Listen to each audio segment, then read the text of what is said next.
طلحہ بن عبید اللہ کہتے تھے کہ نجد والوں میں سے ایک شخص حضرت صلی اللہ علیہ وسلم کے پاس آیا، سر پریشان یعنی بال بکھرے ہوئے تھے۔ ہم اس کی آواز کی بن بناہٹ سنتے تھے اور ہم سمجھ نہیں پا رہے تھے کہ وہ کیا کہہ رہا ہے، یہاں تک کہ وہ نزدیک آن پہنچا جب معلوم ہوا کہ وہ اسلام کے بارے میں پوچھ رہا ہے۔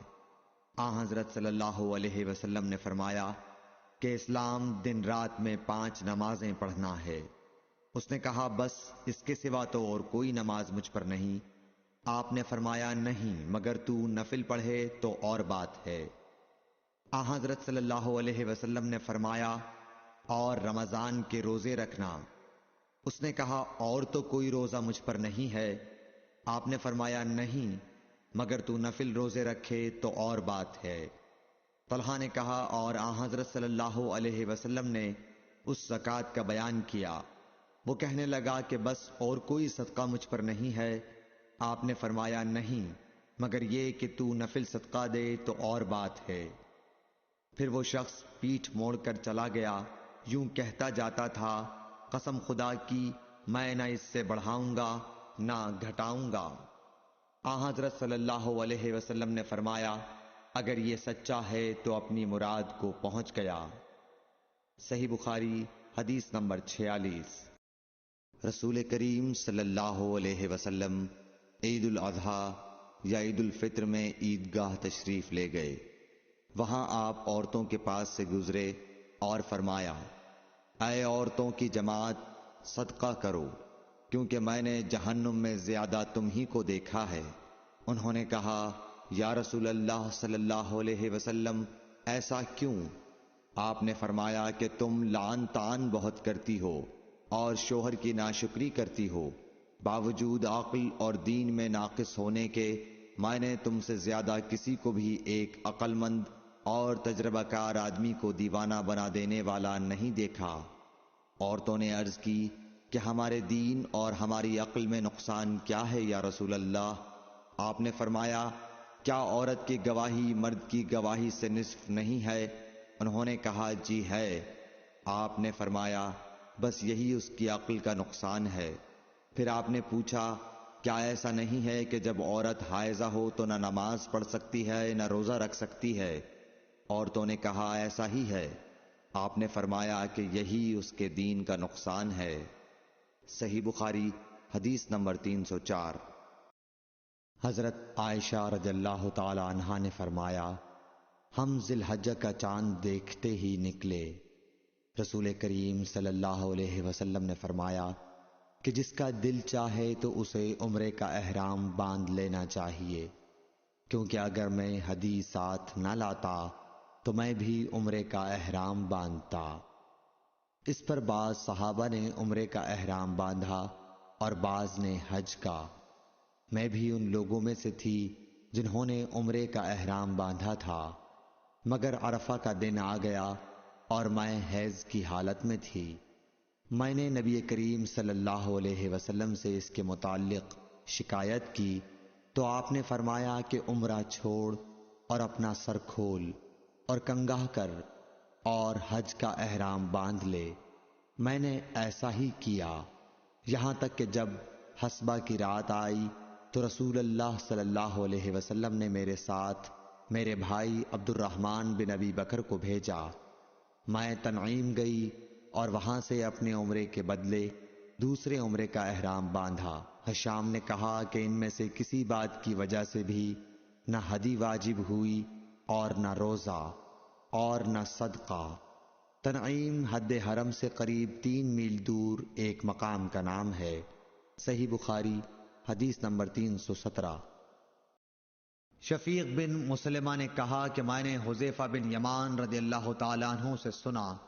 حذیفہ رضی اللہ تعالیٰ عنہ نے فرمایا کہ ہم حضرت عمر رضی اللہ تعالیٰ عنہ کی خدمت میں بیٹھے ہوئے تھے کہ آپ نے پوچھا کہ فتنے سے متعلق رسول اللہ صلی اللہ علیہ وسلم کی کوئی حدیث تم میں سے کسی کو یاد ہے؟ میں بولا میں نے اسے اسی طرح یاد رکھا ہے جیسے حضور صلی اللہ علیہ وسلم نے اس حدیث کو بیان فرمایا تھا۔ حضرت عمر رضی اللہ تعالیٰ عنہ بولے کہ تم رسول اللہ صلی اللہ علیہ وسلم سے فتن کو معلوم کرنے میں بہت بے باک تھے۔ میں نے کہا کہ انسان کے گھر والے، مال، اولاد اور پڑوسی سب فتنے کی چیزیں ہیں، اور نماز، روزہ، صدقہ، اچھی بات کے لیے لوگوں کو حکم کرنا اور بری باتوں سے روکنا ان فتنوں کا کفارہ ہیں۔ حضرت عمر رضی اللہ تعالی عنہ نے فرمایا کہ میں تم سے اس کے متعلق نہیں پوچھتا، مجھے تم اس فتنے کے بارے میں بتلاؤ جو سمندر کی موج کی طرح ٹھاٹھیں مارتا ہوا بڑھے گا۔ اس پر میں نے کہا کہ یا امیر المومنین، آپ اس سے خوف نہ کھائیے، آپ کے اور فتنے کے درمیان ایک بند دروازہ ہے۔ پوچھا گیا وہ دروازہ توڑ دیا جائے گا یا صرف کھولا جائے گا؟ میں نے کہا کہ توڑ دیا جائے گا۔ حضرت عمر رضی اللہ تعالی عنہ بول اٹھے کہ پھر تو وہ کبھی بند نہیں ہو سکے گا۔ شفیق نے کہا کہ ہم نے حذیفہ سے پوچھا کیا حضرت عمر رضی اللہ تعالی عنہ اس دروازے کے متعلق کچھ علم رکھتے تھے؟ تو انہوں نے کہا ہاں، بالکل اسی طرح جیسے دن کے بعد رات کے آنے کا۔ میں نے تم سے ایک ایسی حدیث بیان کی ہے جو قطعاً غلط نہیں ہے۔ ہمیں اس کے متعلق حذیفہ رضی اللہ تعالی عنہ سے پوچھنے میں ڈر ہوتا تھا کہ دروازے سے کیا مراد ہے، اس لیے ہم نے مسروق سے کہا کہ وہ پوچھیں۔ انہوں نے دریافت کیا تو آپ نے بتایا کہ وہ دروازہ خود حضرت عمر رضی اللہ تعالی عنہ ہی تھے۔ صحیح بخاری حدیث نمبر 525۔ ابو سلمہ کہتے تھے کہ ہمیں جابر بن عبداللہ انصاری رضی اللہ تعالی عنہ نے خبر دی کہ نبی صلی اللہ علیہ وسلم کی خدمت میں عمر بن خطاب رضی اللہ تعالی عنہ غزوہ خندق کے دن حاضر ہوئے اور عرض کی یا رسول اللہ، قسم اللہ کی سورج غروب ہونے کو ہی تھا کہ میں اب عصر کی نماز پڑھ سکا ہوں۔ آپ جب حاضر خدمت ہوئے تو روزہ افطار کرنے کا وقت آ چکا تھا۔ نبی کریم صلی اللہ علیہ وسلم نے فرمایا قسم اللہ کی میں نے بھی تو نماز عصر نہیں پڑھی ہے۔ پھر آپ بطحان کی طرف گئے، میں آپ کے ساتھ ہی تھا۔ آپ نے وضو کیا، پھر عصر کی نماز پڑھی، سورج ڈوب چکا تھا، پھر اس کے بعد مغرب کی نماز پڑھی۔ صحیح بخاری حدیث نمبر 641۔ عمرو بن دینار نے بیان کیا کہ عمرو بن عوس نے انہیں خبر دی اور انہیں عبداللہ بن عمرو بن العاص رضی اللہ عنہ نے خبر دی کہ رسول اللہ صلی اللہ علیہ وسلم نے ان سے فرمایا کہ سب نمازوں میں اللہ کے نزدیک پسندیدہ نماز داؤد علیہ السلام کی نماز ہے، اور روزوں میں بھی داؤد علیہ السلام ہی کا روزہ۔ آپ آدھی رات تک سوتے، اس کے بعد تہائی رات نماز پڑھنے میں گزارتے، پھر رات کے چھٹے حصے میں بھی سو جاتے۔ اسی طرح آپ ایک دن روزہ رکھتے اور ایک دن افطار کرتے تھے۔ صحیح بخاری حدیث نمبر 1131۔ عبدالعزیز بن عبداللہ نے بیان کیا، کہا کہ مجھ سے محمد بن جعفر نے بیان کیا، ان سے حمید طویل نے، انہوں نے انس رضی اللہ عنہ سے سنا، وہ کہتے تھے کہ رسول اللہ صلی اللہ علیہ وسلم کسی مہینے میں روزہ نہ رکھتے تو ایسا معلوم ہوتا کہ اب آپ صلی اللہ علیہ وسلم اس مہینے میں روزہ ہی نہیں رکھیں گے، اور اگر کسی مہینے میں روزہ رکھنا شروع کرتے تو خیال ہوتا کہ اب آپ صلی اللہ علیہ وسلم کا ایک دن بھی بغیر روزے کے نہیں رہ جائے گا، اور رات کو نماز تو ایسی پڑھتے تھے کہ تم جب چاہتے آپ صلی اللہ علیہ وسلم کو نماز پڑھتے دیکھ لیتے اور جب چاہتے سوتا دیکھ لیتے۔ محمد بن جعفر کے ساتھ اس حدیث کو سلیمان اور ابو خالد نے بھی حمید سے روایت کیا ہے۔ صحیح بخاری حدیث نمبر 1141۔ سفیان بن عینہ نے بیان کیا، ان سے عمرو بن دینار نے، ان سے ابو العباس صائب بن فروخ نے کہ میں نے عبداللہ بن عمرو بن عاص رضی اللہ عنہ سے سنا، انہوں نے کہا کہ مجھ سے نبی کریم صلی اللہ علیہ وسلم نے پوچھا کہ کیا یہ خبر صحیح ہے کہ تم رات بھر عبادت کرتے ہو اور پھر دن میں روزے رکھتے ہو؟ میں نے کہا کہ ہاں حضور، میں ایسا ہی کرتا ہوں۔ آپ صلی اللہ علیہ وسلم نے فرمایا کہ لیکن اگر تم ایسا کرو گے تو تمہاری آنکھیں بیداری کی وجہ سے بیٹھ جائیں گی اور تیری جان ناتواں ہو جائے گی۔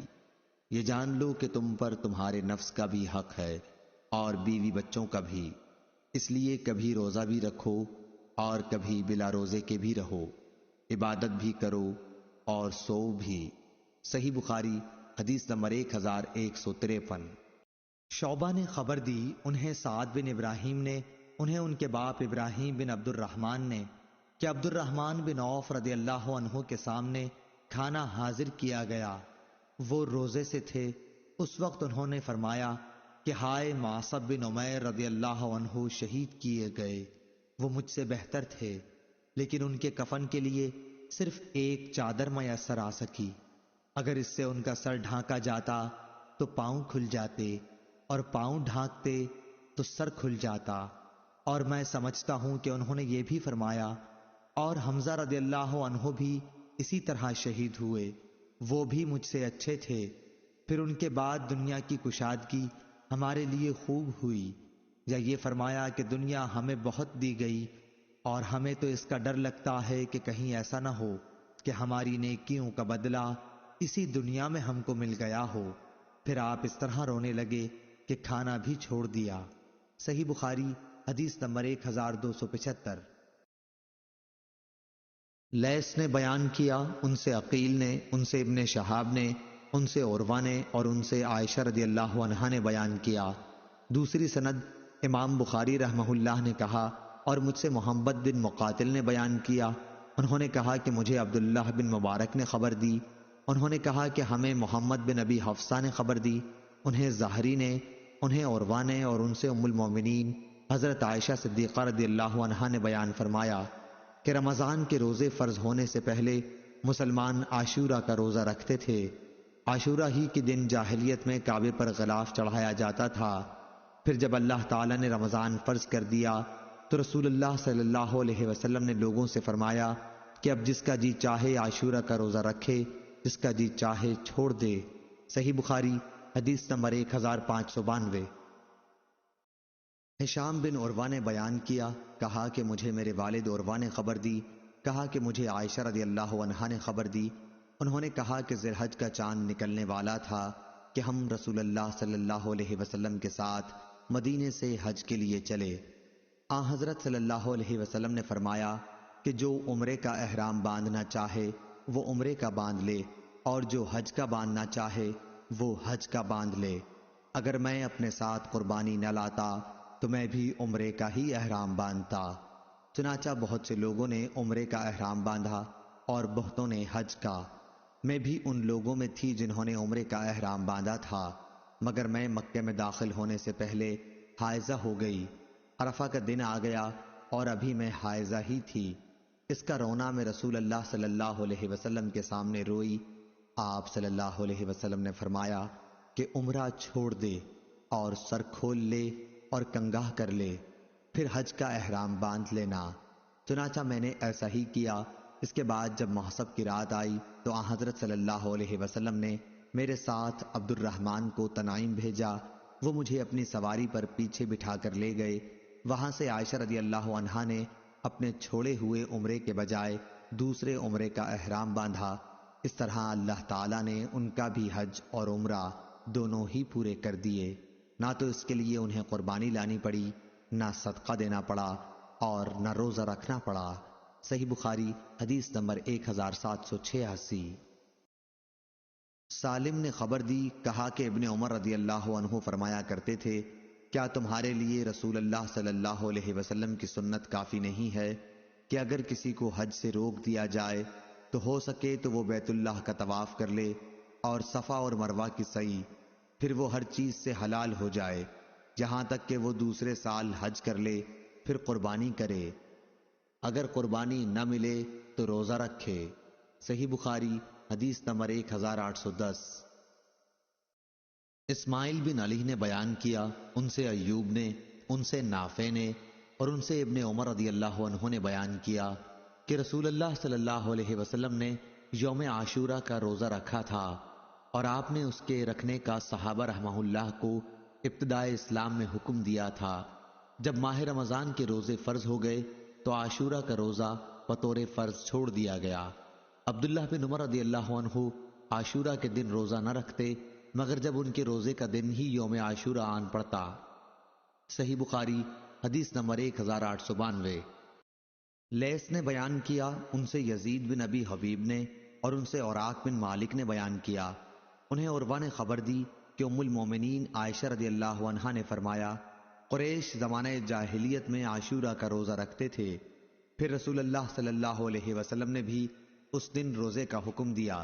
پھر رسول اللہ صلی اللہ علیہ وسلم نے فرمایا کہ جس کا جی چاہے یوم عاشورہ کا روزہ رکھے اور جس کا جی چاہے نہ رکھے۔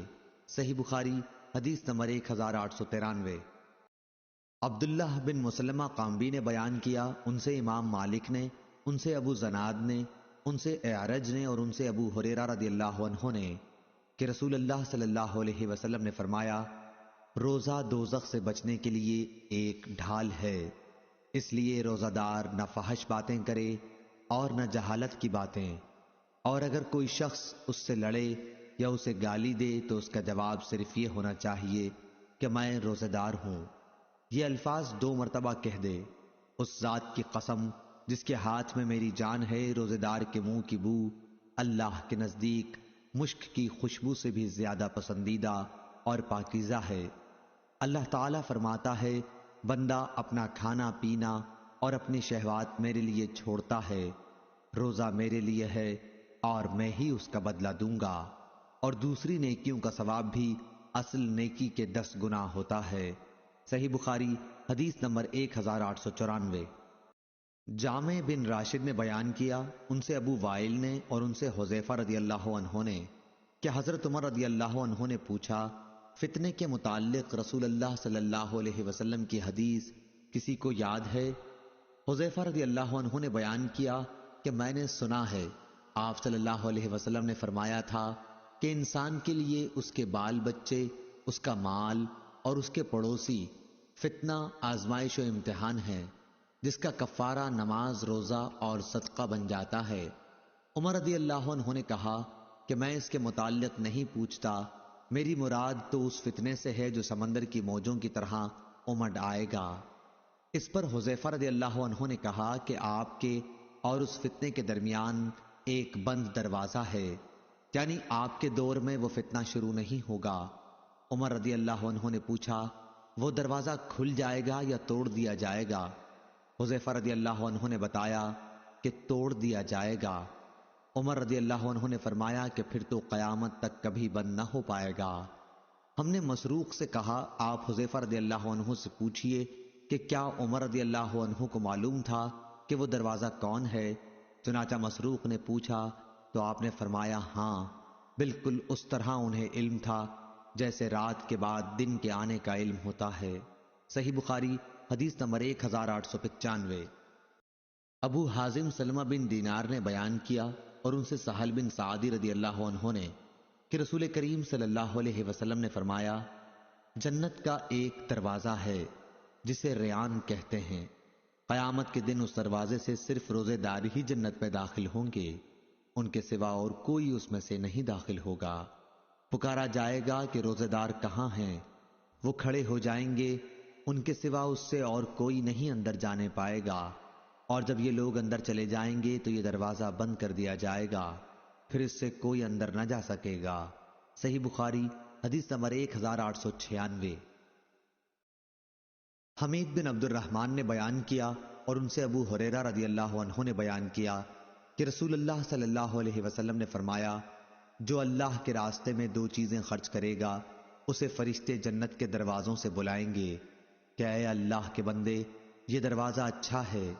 پھر جو شخص نمازی ہوگا اسے نماز کے دروازے سے بلایا جائے گا، جو مجاہد ہوگا اسے جہاد کے دروازے سے بلایا جائے گا، جو روزے دار ہوگا اسے باب ریان سے بلایا جائے گا، اور جو زکوٰۃ ادا کرنے والا ہوگا اسے زکوٰۃ کے دروازے سے بلایا جائے گا۔ اس پر ابو بکر رضی اللہ عنہ نے پوچھا، میرے ماں باپ آپ صلی اللہ علیہ وسلم پر فدا ہوں، یا رسول اللہ صلی اللہ علیہ وسلم، جو لوگ ان دروازوں میں سے کسی ایک دروازے سے بلائے جائیں گے مجھے ان سے بحث نہیں، آپ یہ فرمائیں کہ کیا کوئی ایسا بھی ہوگا جسے ان سب دروازوں سے بلایا جائے گا؟ آپ صلی اللہ علیہ وسلم نے فرمایا کہ ہاں، اور مجھے امید ہے کہ آپ بھی انہی میں سے ہوں گے۔ صحیح بخاری حدیث نمبر 1897۔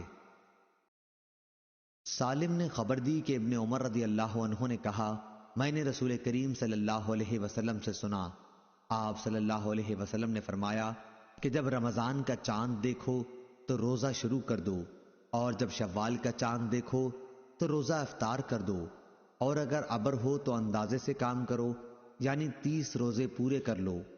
اور بعض نے لیث سے بیان کیا کہ مجھ سے عقیل اور یونس نے بیان کیا کہ رمضان کا چاند مراد ہے۔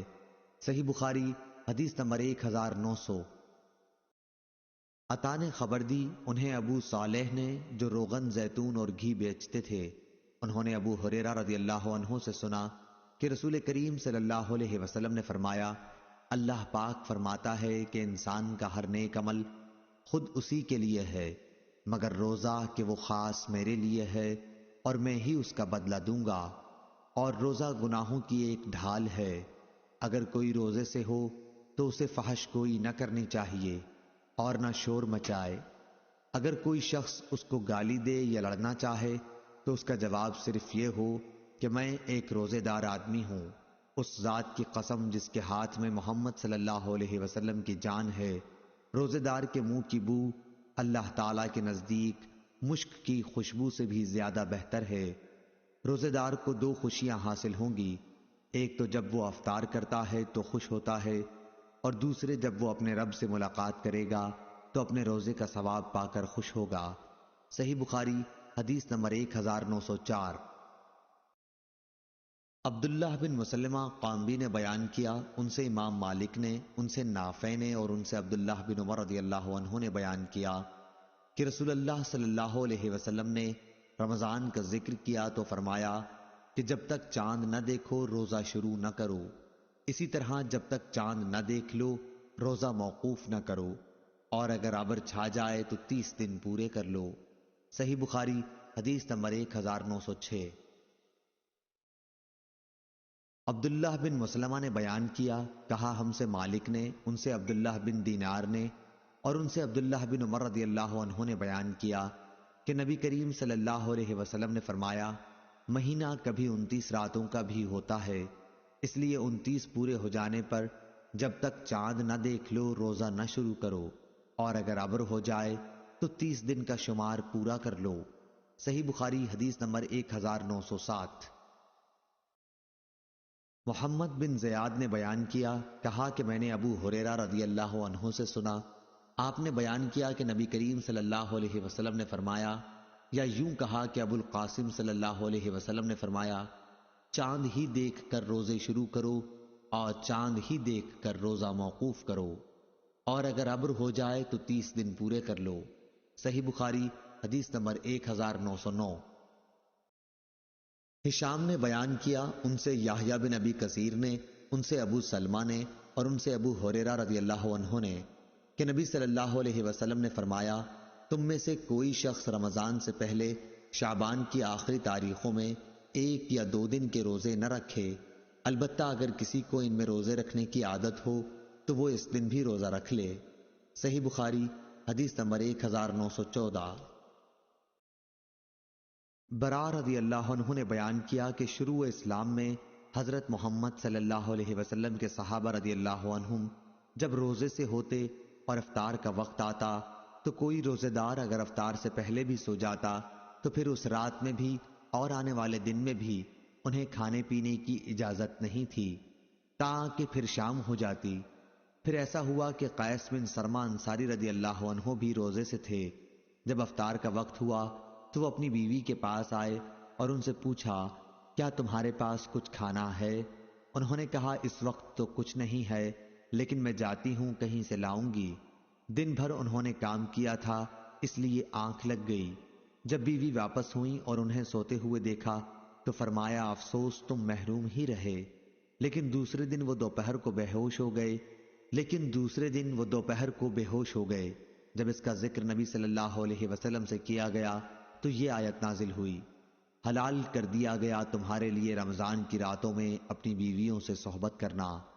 اس پر صحابہ رضی اللہ عنہم بہت خوش ہوئے اور یہ آیت نازل ہوئی، کھاؤ پیو یہاں تک کہ ممتاز ہو جائے تمہارے لیے صبح کی سفید دھاری صبح صادق، سیاہ دھاری صبح کاذب سے۔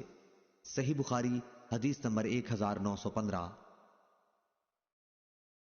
یزید بن ابی عبید نے بیان کیا، ان سے سلمہ بن اکوع نے، کہ نبی کریم صلی اللہ علیہ وسلم نے عاشورہ کے دن ایک شخص کو یہ اعلان کرنے کے لیے بھیجا کہ جس نے کھانا کھا لیا ہے وہ اب دن ڈوبنے تک روزے کی حالت میں پورا کرے، یا یہ فرمایا کہ روزہ رکھے اور جس نے نہ کھایا ہو تو وہ روزہ رکھے، کھانا نہ کھائے۔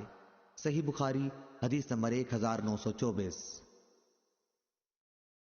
ابو بکر بن عبد الرحمن بن حارث بن ہشام بن مغیرہ کے غلام سمی نے بیان کیا، انہوں نے ابو بکر بن عبد الرحمن سے سنا، انہوں نے بیان کیا کہ میں اپنے باپ کے ساتھ عائشہ اور ام سلمہ رضی اللہ عنہا کی خدمت میں حاضر ہوا۔ دوسری سند امام بخاری رحمہ اللہ نے کہا کہ اور ہم سے ابو الیمان نے بیان کیا، کہا کہ ہم کو شعیب نے خبر دی، انہیں زہری نے، انہوں نے بیان کیا کہ مجھے ابو بکر بن عبد الرحمن بن حارث بن ہشام نے خبر دی، انہیں ان کے والد عبد الرحمن نے خبر دی، انہیں مروان نے خبر دی، اور انہیں عائشہ اور ام سلمہ رضی اللہ عنہا نے خبر دی کہ بعض مرتبہ فجر ہوتی تو رسول اللہ صلی اللہ علیہ وسلم اپنے اہل کے ساتھ جنبی ہوتے تھے، پھر آپ غسل کرتے اور آپ روزے سے ہوتے تھے۔ اور مروان بن حکم نے عبد الرحمن بن حارث سے کہا، میں تمہیں اللہ کی قسم دیتا ہوں ابو ہریرہ رضی اللہ عنہ کو تم یہ حدیث صاف صاف سنا دو، کیونکہ ابو ہریرہ رضی اللہ عنہ کا فتویٰ اس کے خلاف تھا۔ ان دنوں مروان امیر معاویہ رضی اللہ عنہ کی طرف سے مدینے کا حاکم تھا۔ ابو بکر نے کہا کہ عبد الرحمن نے اس بات کو پسند نہیں کیا۔ اتفاق سے ہم سب ایک مرتبہ ذوالحلیفہ میں جمع ہو گئے۔ ابو ہریرہ رضی اللہ عنہ کی وہاں کوئی زمین تھی۔ عبد الرحمن نے ان سے کہا کہ آپ سے ایک بات کہوں گا، اور اگر مروان نے اس کی مجھے قسم نہ دی ہوتی میں کبھی آپ کے سامنے اسے نہ چھیڑتا۔ پھر انہوں نے عائشہ اور ام سلمہ رضی اللہ عنہا کی حدیث ذکر کی۔ ابو ہریرہ رضی اللہ عنہ نے کہا، میں کیا کروں؟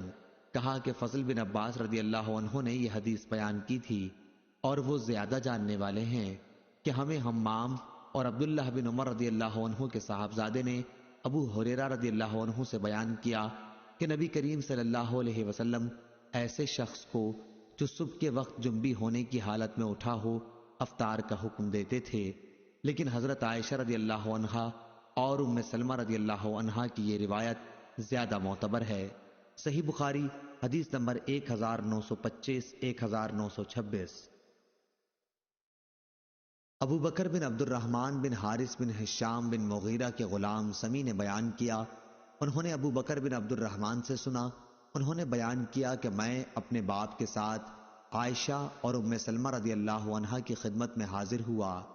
دوسری سند امام بخاری رحمہ اللہ نے کہا کہ اور ہم سے ابو الیمان نے بیان کیا، کہا کہ ہم کو شعیب نے خبر دی، انہیں زہری نے، انہوں نے بیان کیا کہ مجھے ابو بکر بن عبد الرحمن بن حارث بن ہشام نے خبر دی، انہیں ان کے والد عبد الرحمن نے خبر دی، انہیں مروان نے خبر دی، اور انہیں عائشہ اور ام سلمہ رضی اللہ عنہا نے خبر دی کہ بعض مرتبہ فجر ہوتی تو رسول اللہ صلی اللہ علیہ وسلم اپنے اہل کے ساتھ جنبی ہوتے تھے، پھر آپ غسل کرتے اور آپ روزے سے ہوتے تھے۔ اور مروان بن حکم نے عبد الرحمن بن حارث سے کہا، میں تمہیں اللہ کی قسم دیتا ہوں ابو ہریرہ رضی اللہ عنہ کو تم یہ حدیث صاف صاف سنا دو، کیونکہ ابو ہریرہ رضی اللہ عنہ کا فتویٰ اس کے خلاف تھا۔ ان دنوں مروان امیر معاویہ رضی اللہ عنہ کی طرف سے مدینے کا حاکم تھا۔ ابو بکر نے کہا کہ عبد الرحمن نے اس بات کو پسند نہیں کیا۔ اتفاق سے ہم سب ایک مرتبہ ذوالحلیفہ میں جمع ہو گئے۔ ابو ہریرہ رضی اللہ عنہ کی وہاں کوئی زمین تھی۔ عبد الرحمن نے ان سے کہا کہ آپ سے ایک بات کہوں گا، اور اگر مروان نے اس کی مجھے قسم نہ دی ہوتی میں کبھی آپ کے سامنے اسے نہ چھیڑتا۔ پھر انہوں نے عائشہ اور ام سلمہ رضی اللہ عنہا کی حدیث ذکر کی۔ ابو ہریرہ رضی اللہ عنہ نے کہا، میں کیا کروں؟ کہا کہ فضل بن عباس رضی اللہ عنہ نے یہ حدیث بیان کی تھی، اور وہ زیادہ جاننے والے ہیں کہ ہمیں حمام اور عبداللہ بن عمر رضی اللہ عنہ کے صاحبزادے نے ابو ہریرہ رضی اللہ عنہ سے بیان کیا کہ نبی کریم صلی اللہ علیہ وسلم ایسے شخص کو جو صبح کے وقت جنبی ہونے کی حالت میں اٹھا ہو افطار کا حکم دیتے تھے، لیکن حضرت عائشہ رضی اللہ عنہا اور ام سلمہ رضی اللہ عنہا کی یہ روایت زیادہ معتبر ہے۔ صحیح بخاری حدیث نمبر 1925 1926۔ عروہ نے خبر دی اور انہیں عائشہ رضی اللہ عنہا نے نبی کریم صلی اللہ علیہ وسلم کے حوالے سے دوسری سند امام بخاری نے کہا کہ اور ہم سے عبداللہ بن مسلمہ نے بیان کیا، ان سے امام مالک رحمہ اللہ نے، ان سے حشام بن عروہ نے، ان سے ان کے باپ نے، اور ان سے عائشہ رضی اللہ عنہا نے بیان کیا کہ رسول اللہ صلی اللہ علیہ وسلم اپنی بعض ازواج کا روزے دار ہونے کے باوجود بوسہ لے لیا کرتے تھے، پھر آپ ہنسیں۔ صحیح بخاری حدیث نمبر 1928۔ یونس نے بیان کیا، ان سے ابن شہاب نے، ان سے عروہ اور ابو بکر نے کہ عائشہ رضی اللہ عنہا نے کہا، رمضان میں فجر کے وقت نبی کریم صلی اللہ علیہ وسلم احتلام سے نہیں بلکہ اپنی ازواج کے ساتھ صحبت کرنے کی وجہ سے غسل کرتے اور روزہ رکھتے تھے۔ معلوم ہوا کہ غسل جنابت روزے دار فجر کے بعد کر سکتا ہے۔ صحیح بخاری حدیث نمبر 1930۔ ابن سیرین نے بیان کیا کہ حضرت ابو ہریرہ رضی اللہ عنہ نے نبی کریم صلی اللہ علیہ وسلم سے روایت کیا کہ آپ صلی اللہ علیہ وسلم نے فرمایا، جب کوئی بھول گیا اور کچھ کھا پی لیا تو اسے چاہیے کہ اپنا روزہ پورا کرے، کیونکہ اس کو اللہ نے کھلایا اور پلایا۔ صحیح بخاری حدیث نمبر 1933۔